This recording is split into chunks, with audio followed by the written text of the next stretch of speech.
Sydney. Shares in Australian shopping centre giant Westfield soared Wednesday, December 13, after French property firm Unibail-Rodamco agreed to buy the group, with founder Frank Lowy congratulated on his impeccable timing.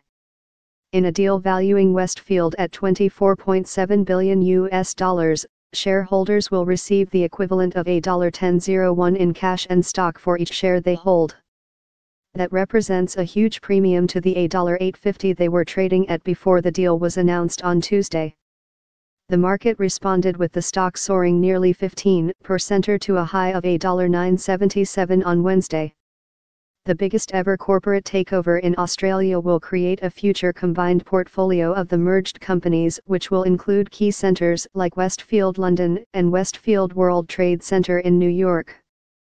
The deal has the backing of both boards, and once finalized, the well-recognized Westfield brand will be rolled out in the enlarged group's flagship shopping destinations.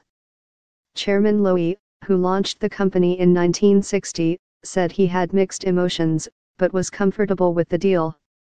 His decision comes with the retail sector globally being battered by the rise of internet shopping, led by Amazon, raising concerns about the future of bricks-and-mortar malls, the backbone of Westfield. The business media in Australia said selling now was impeccable timing. Retail malls are by no means dead, but the economics of running them is changing hands thanks to growth in online shopping, the Sydney Morning Herald said in a comment piece.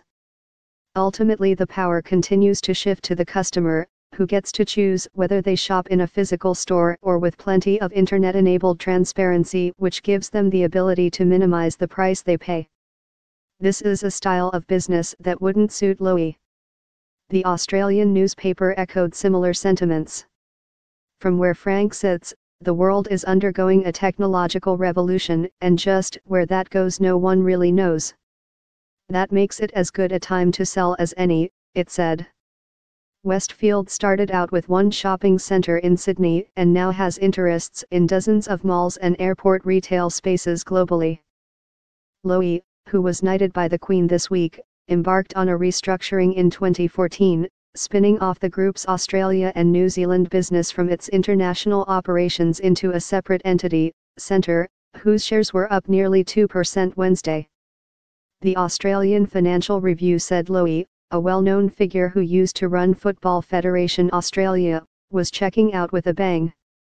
When the deal is done, Lowy will have the rare accomplishment of creating and closing a top 20 ASX-listed company in one generation and walking away with billions, it said.